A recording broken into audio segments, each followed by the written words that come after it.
الحمد لله رب العالمين والصلاة والسلام على سيد المرسلين وعلى آله وأصحابه أجمعين. أما بعد فأعوذ بالله من الشيطان الرجيم. بسم الله الرحمن الرحيم. وأزلفت الجنة للمتقين وبرزت الجحيم للغاوين وقيل لهم أين ما كنتم تعبدون من دون الله هل ينصرونكم أو ينتصرون فكبكبوا فيها هم والغاوون وجنود إبليس أجمعون قالوا وهم فيها يختصمون تالله إن كنا لفي ضلال مبين إذ نسويكم برب العالمين وما أضلنا إلا المجرمون فما لنا من شافعين ولا صديق حميم فلو أن لنا كرة فنكون من المؤمنين إن في ذلك لآية وما كان أكثرهم مؤمنين وإن ربك لهو العزيز الرحيم. صدق الله مولانا العظيم.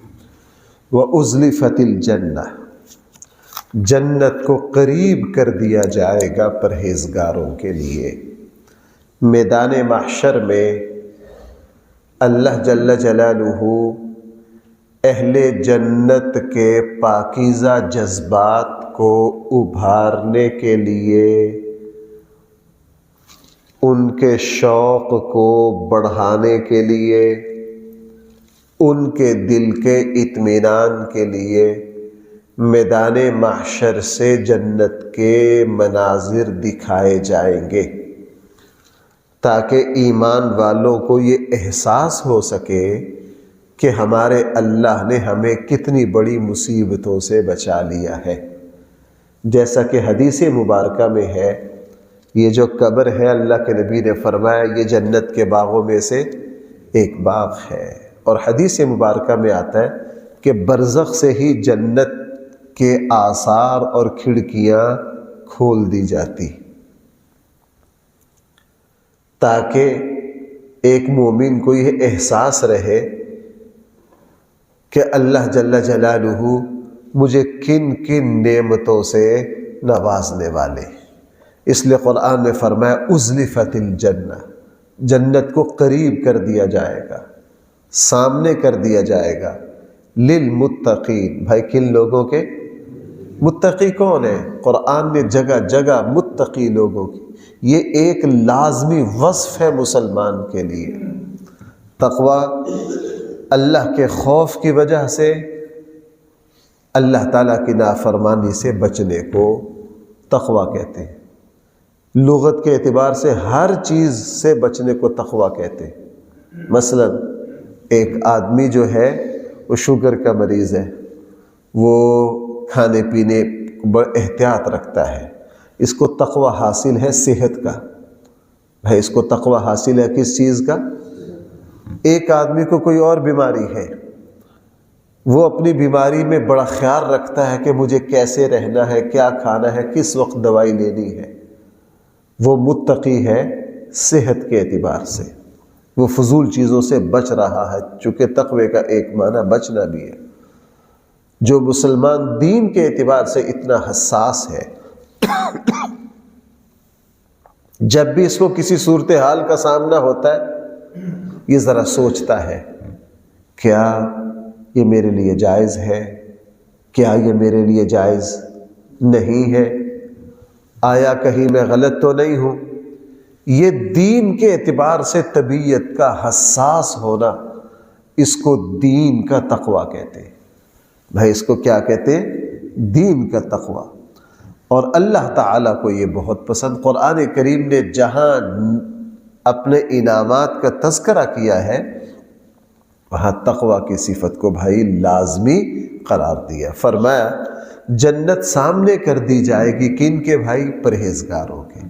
وَبُرِّزَتِ الْجَحِيمُ لِلْغَاوِينَ، اور جہنم کے مناظر بھی دکھا دیے جائیں گے گمراہ لوگوں کو، ان کو بھی دکھا دیے جائیں گے. اور صحیح حدیث میں ہے بھائی یہ آثار جو ہے اچھے اور برے، جنت اور جہنم کی کیفیات یہ موت سے شروع ہو جاتی۔ بھائی کس سے شروع ہو جاتی ہیں؟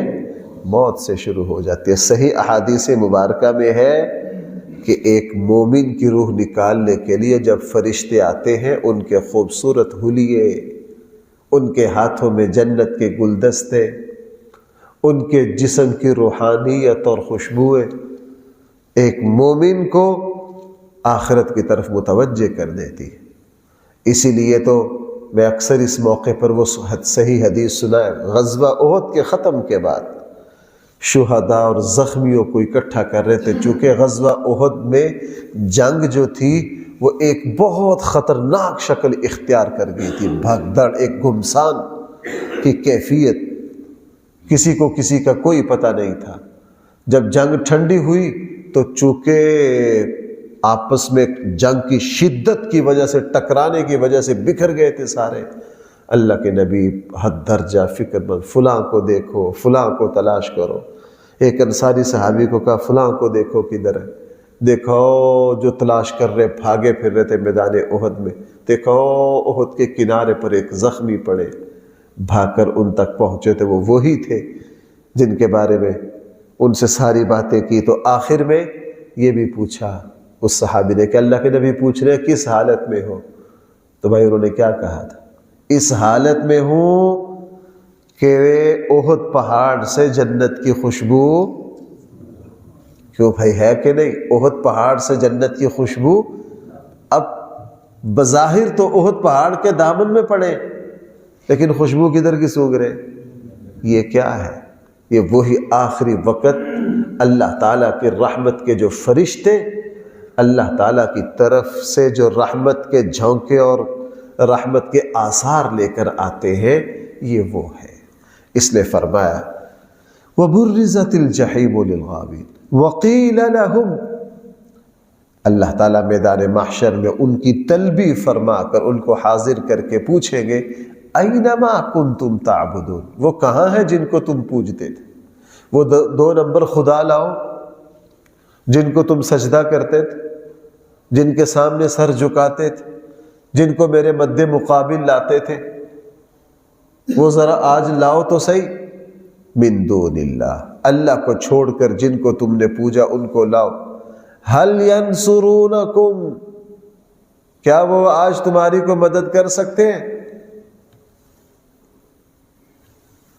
دنیا میں تو تم کہتے تھے بیٹا فلاں دیتا ہے، بیٹی فلاں سے ملتی ہے، فلاں مشکل کو فلاں حل کرتا ہے، اللہ کے خزانے فلاں کے پاس ہے، تم اللہ کے ساتھ شرک کرتے تھے۔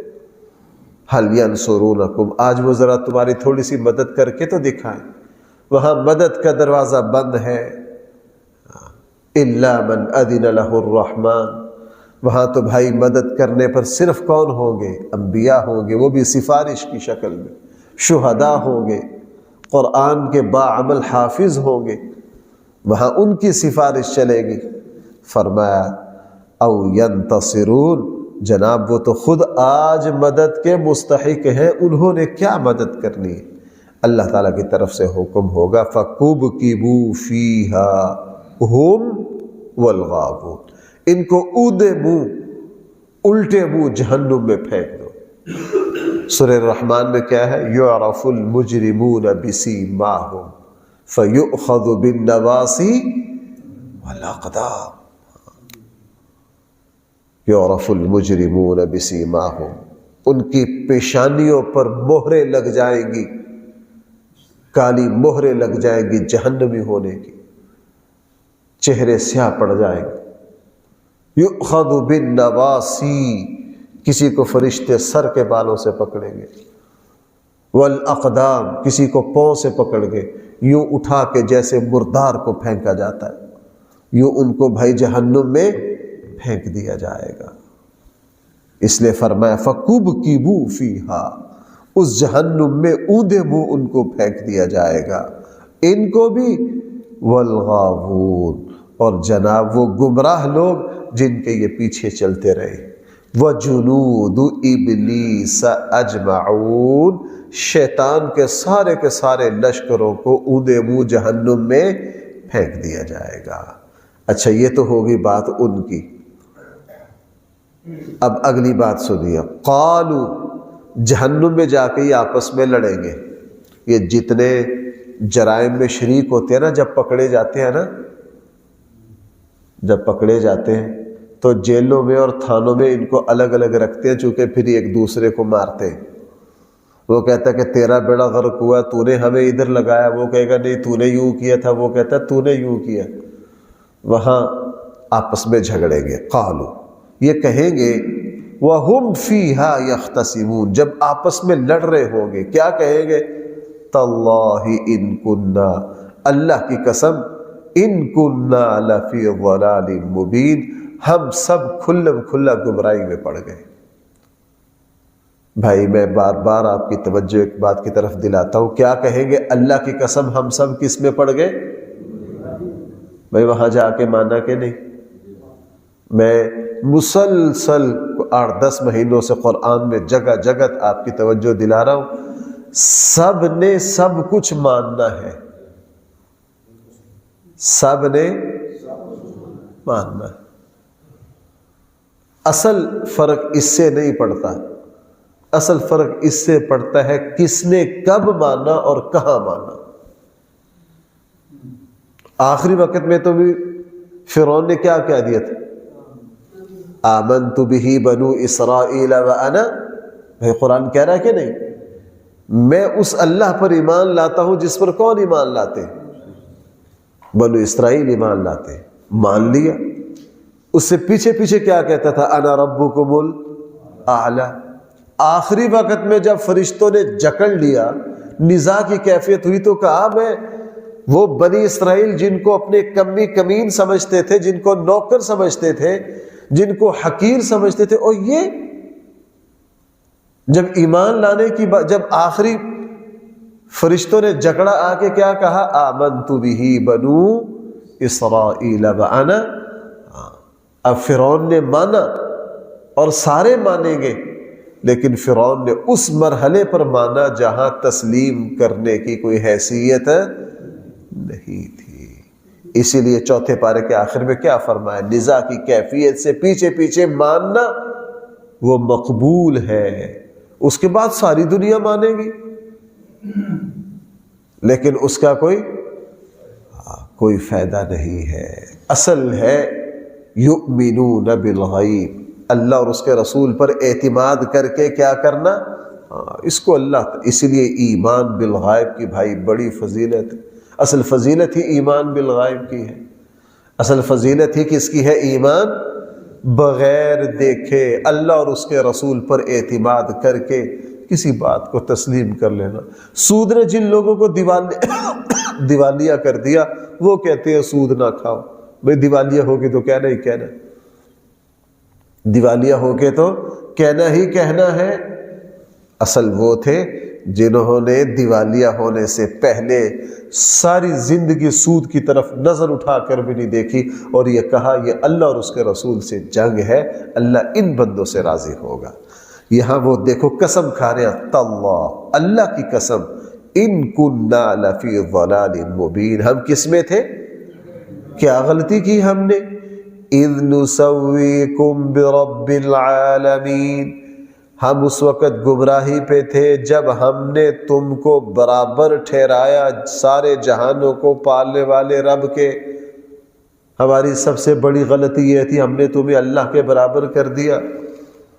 وما اضلنا الا المجرمون، ہمیں نہیں گمراہ کیا مگر کنہوں نے؟ ان لوگوں نے گمراہ کر دیا۔ فما لنا من شافعین، آج ہمارا کوئی سفارشی، کہتے جی ہم نہیں گمراہ، انہوں نے ہمیں گمراہ کر دیا۔ انسان کی یہ بہت بڑی نالائقی ہے، گناہ کر کے دوسروں کے کھاتے میں ڈالنا، گناہ کر کے دوسروں کے۔ ہمارے ساتھ عجیب عجیب لوگ مسئلے پوچھتے ہیں، جی غصے میں طلاق دے دی، اب سارا خاندان یہاں آ گیا، جی غصہ بہت آ گیا تھا، جی فلاں آ گیا تھا، فلاں آ گیا تھا۔ میں نے ان سے کہا یار غصے میں اس نے صرف بیوی ہی کو طلاق کیوں دیا، کس دن غصے میں مکان کیوں نہیں دوسرے کو دے دیا؟ غصے میں مکان کیوں نہیں کسی کو دے دیا؟ غصے میں پلاٹ کیوں نہیں کسی کو دے دیا؟ عجیب عجیب. ابھی 3-4 دن پہلے ایک صاحب فون کر رہے تھے کہ جی یہ میرے ایک فلاں میرے جاننے والے ہیں، وہ میرے پاس بیٹھے میرے ساتھ بحث رہے، وہ کہتے ہیں جی مجھے پتہ نہیں چلتا میں یہ گناہ کب کر لیتا ہوں. میں کہ کسی دن ایسا ہوا کہ ان کو پتہ نہ چلا ہو، وہ جیب کے سارے پیسے کسی مسجد مدرسے یا باہر کسی غریب کو دے آیا؟ یہ سارے ہیلے بہانے ہیں. انسان اپنے آپ کو فریب دیتا ہے. انسان کیا کرتا ہے؟ اپنے آپ کو فریب دیتا ہے. انسان سب کچھ دیکھنے کے باوجود کبوتر والی آنکھیں بند کرتا ہے، سارا پتہ ہوتا ہے اس کو. ہمیں نہیں پتا ہم کہاں کہاں غلط ہیں. اللہ نے ضمیر ایک ایسا ضمیر نظر نہیں آتا. بھائی ضمیر کس چیز کا نام ہے؟ دل کے اندر ایک قوت ہے، ایک روحانی طاقت ہے، اس کو کیا کہا جاتا ہے؟ اسے ضمیر کہا جاتا ہے. یہ جو ضمیر ہے یہ اللہ کی زمین پر اللہ کی آواز ہے. جس طرح اللہ اور اس کے رسول کبھی بھی غلط بات نہیں بتاتے، جتنا مرضی انسان بے ضمیر ہو جائے، اپنی اندر کی سچائی کی آواز کو جتنا مرضی دبا لے، وہ ہر غلط کام کرنے سے پہلے ایک مرتبہ الارم ضرور بجاتا ہے کہ تم غلط جا رہے ہو، تم کیا کر رہے ہو. آگے ہم پھر مانے یا نہ مانے اس کی بات کو دبا لیں وہ الگ بات ہے. اندر خدائی آواز ہے ایک، اندر بھائی کیا ہے؟ ایک خدائی آواز ہے. ضمیر یہ بتا دیتا ہے کہ جناب تم کیا کر رہے ہو؟ تم غلط کر رہے ہو. اس لیے وہ کہیں گے وَمَا أَضَلَّنَا إِلَّا الْمُجْرِمُونَ، ہمیں نہیں گمراہ کیا مگر کنہوں نے؟ فَمَا لَنَا مِن شَافِعِينَ، آج تو ہماری سفارش کرنے والا کوئی نہیں اور ہوگا بھی نہیں. چونکہ کسی کافر کی کبھی بھی سفارش ہے، وہاں سفارش کا پیکج بھائی کن لوگوں کے لیے ہے؟ اہل ایمان کے لیے. رسول اللہ صلی اللہ علیہ وسلم سب سے زیادہ سفارش کریں. حضور نے فرمایا میں اپنی امت کے ان لوگوں کی بطور خاص سفارش کروں گا جو حساب و کتاب میں مشکل میں آ جائیں گے، جن کی نیکیاں اور گناہ بھی برابر ہو جائیں گے، ان کی بھی سفارش کروں گا. ان کی بھی کیا کروں گا؟ رسول اللہ صلی اللہ علیہ وسلم نے فرمایا باعمل حافظ قرآن، میں شرط لگاتا ہوں بھائی کس کی؟ ہمارے ہاں رواجی حافظ اب بہت زیادہ آ گئے. بس بیٹے پر لیبل لگ گیا جی، ہم کسی کو کہہ سکتے ہیں جی مڈا حافظ ہے نا. ہمارے یہاں حافظ اسے مانا جاتا ہے جو رمضان میں مصلی پر کھڑا ہو کر قرآن سنا سکے اور اس قرآن پر عمل کرے. اس قرآن پر بھائی کیا کرے؟ باعمل حافظ قرآن، جس کی زبان اس قرآن کی تلاوت سے تر رہے، ایسے حافظ قرآن کو کہا جائے گا. آپ سفارش کیجئے، آپ کیا کریں؟ اپنے خاندان کے لوگوں کی سفارش کیجئے. اس حافظ قرآن کے ماں باپ کو تاج پہنایا جائے گا. جس کی سورج سے زیادہ روشنی ہوگی، سورج کہاں آ جائے؟ تمہارے گھر میں آ جائے. کہاں آ جائے؟ تمہارے گھر میں آ جائے. اس لیے سفارش جو ہوگی یہ ایمان. فما لنا من ولا صدیق حمیم، وہ آج تو کوئی جگری دوست نہیں ہے جو مدد کر سکے. آج تو کوئی دوست نہیں ہے جو کیا کر سکے. فلو ان لنا کرۃ، کاش ہمیں واپس جانے دیا جائے. بھائی کیا کہہ رہے ہیں؟ فلو ان لنا، کاش ہمیں واپس جانے دیا جائے. فنکون من المؤمنین، ہم ایمان والوں میں ہو جائیں گے. سورہ سجدہ میں ہے یہ، وہاں چیخیں گے، چلائیں گے، کہیں گے ربنا، اے ہمارے رب، ابصرنا، ہم نے سب کچھ دیکھ لیا، وسمعنا، سن لیا، فرجعنا، ہمیں لوٹا ذرا، نعمل صالحا انا موقنون، ہم خوب نیک عمل کر کے آئیں گے. یہاں کہہ رہے ہیں فلو ان لنا کرۃ فنکون من المؤمنین. عقل مند انسان وہ ہے جو بھائی یہاں اس کو غنیمت سمجھ لے.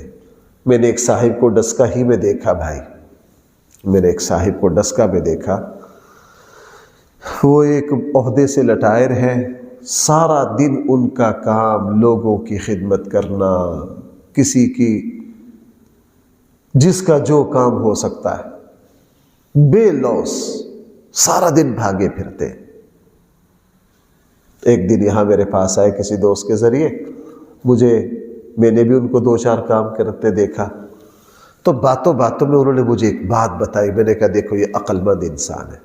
انہوں نے دکھایا کہ میرا حادثہ ہوا تھا، یہ پورا سر، پوری کھوپڑی ٹوٹ گئی تھی۔ کہنے لگا، ڈاکٹر کہنے لگے ہم نے اس حالت میں کسی کو بچتے نہیں دیکھا، یہ پورے ٹانکے، پورا جسم۔ کہنے لگے میرا بائی پاس آپریشن الگ ہوا، یہ الگ ہے۔ میں اس وقت، وہ پنجابی بولتے تھے، کہنے لگے مجھ صاحب مینو تے دوبارہ سیتا گیا ہے، میری سلائی کیا ہوئی ہے؟ دوبارہ ہوئی ہے۔ اس کے بعد کہنے لگا مجھے یوں لگتا ہے میری زندگی تو پیچھے مکمل ہو گئی، اللہ نے مجھے اضافی، اس لیے میں اب سارے کام چھوڑ کے بس جو کچھ مجھ سے ہوتا ہے، اور میں تو خوش نصیب سمجھتا ہوں، میری زندگی تو کب کی پوری ہوگی، اللہ نے مجھے کیا دی ہے؟ اضافی چھوٹ دی ہے۔ میں نے ان سے کہا یار آج کے زمانے میں کوئی یہاں بھی آ جائے وہ بھی بڑی عقل مندی، وہ بھی کیا ہے؟ بڑی عقل مندی ہے۔ اللہ جل جلالہ بھائیوں یہ کافروں کے بارے میں ہے، میں اور آپ اللہ کی توفیق سے صاحب ایمان ہیں۔ یہاں بھائی کن کا تذکرہ ہے؟ کافروں کا۔ لیکن ہمیں بھی تو یہاں سے کچھ سیکھنا ہے۔ ہم اس مہلت زندگی کو غنیمت سمجھیں، ہم اس مہلت زندگی کو غنیمت سمجھیں۔ اللہ تعالیٰ اللہ تعالیٰ نے یہ سارے مرحلے مجھے اور آپ کو پہلے بتا دیے۔ اللہ تعالیٰ نے سارے مراحل پہلے بتا دیے ہیں۔ لوگوں ایسے ایسے ہونا ہے، لوگوں، اس لیے میں اکثر عرض کرتا ہوں، اور ہم کون سا اپنی طرف سے، بڑے بڑے مفسرین نے لکھا کہ قرآن کی کوئی آیت عذاب کی نہیں ہے، قرآن کی ہر آیت رحمت ہے۔ جہنم کا تذکرہ بھی رحمت ہے قرآن میں۔ اللہ تعالیٰ نے پہلے بتا دیا کہ تم بچ جاؤ۔ بھائی ڈاکٹر جو ہے وہ کسی کے سارے چیک اپ کے بعد کہے بھائی آپ کا جو ہے، آپ کی بے احتیاطیاں آپ کو اس مرض کی طرف لے جا رہی ہیں، ذرا اپنے آپ کو ان چیزوں سے بچاؤ، تو ڈاکٹر کی یہ بات ہمارے لیے رحمت ثابت ہوگی کہ نہیں؟ انہوں نے پہلے بتا دیا۔ انہوں نے کیا کر دیا؟ پہلے بتا دیا کہ تمہیں فلاں مرض کا تم پر حملہ ہو سکتا ہے، تم پہلے سے ہی یہ احتیاطی تدابیر کرو۔ یہی معاملہ قرآن کا۔ قرآن کریم مثلا یہ آیات عذاب کی ہیں، کافروں کی ہیں، لیکن میرے اور آپ کے لیے اس وجہ سے رحمت ہے، اللہ نے پہلے بتا دیا اس فرصت زندگی کو غنیمت سمجھو، یہاں کر لو جو کر سکتے ہو، یہاں کر لو جو کر سکتے ہو، جو سرمایہ اکٹھا کر سکتے ہو کر لو، وہاں دنیا چیخے گی، چلائے گی، فلو ان لنا کرۃ، کاش ہمیں واپس جانے دیا جائے، کاش ہمیں مہلت دی جائے۔ ہائے ہائے، میں پھر وہ سنا دیتا ہوں آپ کو، ابو جہل کے بیٹے حضرت اکرمہ رضی اللہ عنہ بڑی آخر میں مسلمان ہوئے۔ اللہ کے نبی نے خواب دیکھا غزوہ بدر کے بعد، بھائی کب؟ ابو جہل قتل ہو گئے، مر گئے۔ اللہ کے نبی نے خواب دیکھا کہ ابو جہل جنت میں پھر رہا ہے۔ یہ خواب اصل میں دیکھا تھا تو ام سلمہ نے رضی اللہ عنہا نے حضور کو بتایا۔ اب ابو جہل تو کفر پر مرا، اس امت کا فرعون کدھر گیا؟ قرآن کا فیصلہ کہاں؟ جہنم میں۔ لیکن حضرت ام سلمہ نے دیکھا کدھر ہے؟ اللہ کے نبی، جب ام سلمہ نے پوچھا اللہ کے رسول میں نے ابو جہل کو دیکھا ہے کہ وہ جنت میں پھر رہے ہیں، اللہ کے نبی خاموش ہو گئے۔ چونکہ بعض مرتبہ خواب کی تعبیر ابھی واضح، جس دن مکہ فتح ہوا، اکرمہ مسلمان ہوئے، ابو جہل کے بیٹے رسول اللہ صلی اللہ علیہ وسلم نے ام سلمہ سے کہا لو تمہارے خواب کی تعبیر آ گئی، تمہارے خواب کی، تمہیں جو ابو جہل دکھایا گیا تھا یہ اصل میں کون دکھایا گیا تھا؟ ابو جہل کا، جو کہ الولد ذل ابی، والد جو ہوتا ہے وہ اپنے باپ کا کیا ہوتا ہے؟ عکس اور سایہ ہوتا ہے۔ اکرمہ مسلم، بس پھر اکرمہ نے سانس لیا کہ ٹک کے نہیں بیٹھے جی، بس کھپا دیا اپنے آپ کو، بہت روتے تھے اس جنگ پر، اس محاذ پر، چل سو چل۔ حضرت اکرمہ، میں نے ابھی پچھلے درس میں بتایا تھا، صدیق اکبر کی خلافت میں مسیلمہ کذاب کے خلاف جنگ میں خلفائے راشدین کے زمانے کے سب سے پہلے شہید کون ہے؟ حضرت اکرمہ بن ابی جہل۔ کسی نے کہا آپ کو اتنی جلدی کیا ہے؟ انہوں نے کہا بھائی ہم لیٹ ہو گئے۔ کیا کہا؟ ہم کیا ہو گئے؟ ہم تو اسلام کے خلاف لڑتے رہے، ہم تو آخر میں آئے، ہم لیٹ ہو گئے، اس لیے ہمیں بہت کچھ کرنا ہے۔ بس اکرمہ کی زندگی کے پھر یہ جو 2-3 سال تھے نا، اکرمہ نے پھر کھپا دیا اپنے آپ کو، چونکہ وہ دیکھتے تھے کہ میں بدر میں بھی حضور کے مد مقابل ہوں، احد میں بھی مد مقابل ہوں، خندق میں بھی مد مقابل ہوں۔ ہم نے تو کرنا کیا تھا، کر کیا بیٹھے، کرنا کیا تھا۔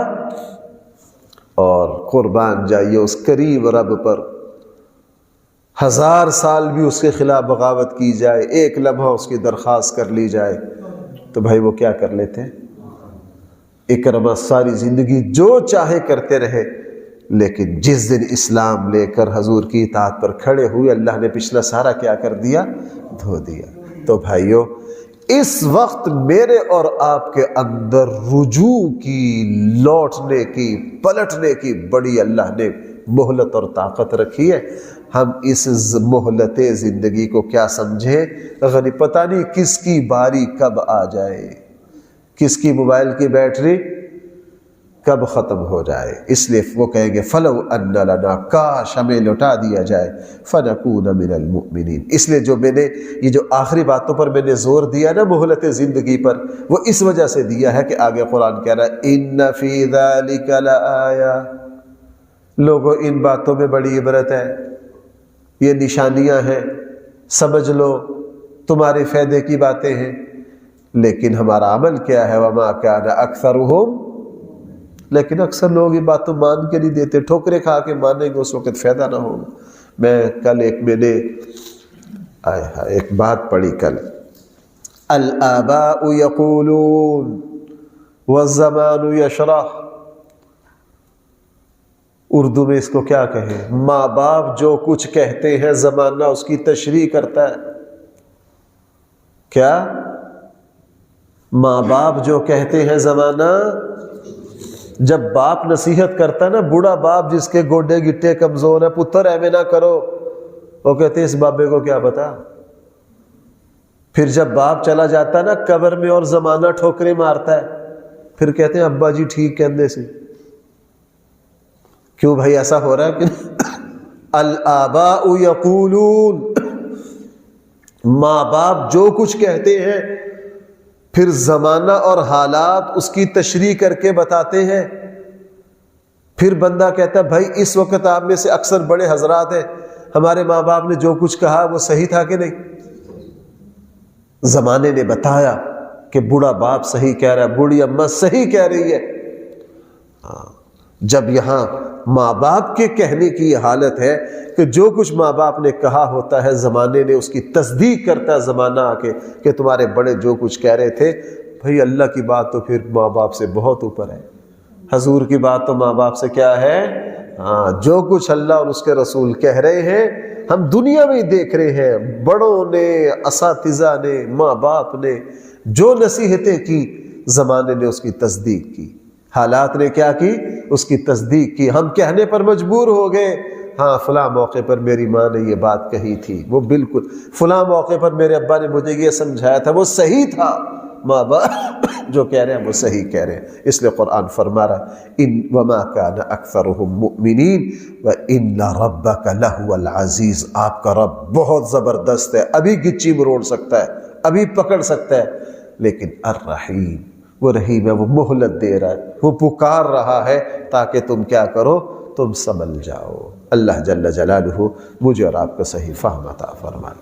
الحمدللہ رب العالمین، والصلاة والسلام على سید الانبیاء والمرسلین وعلى آلہ واصحابہ اجمعین۔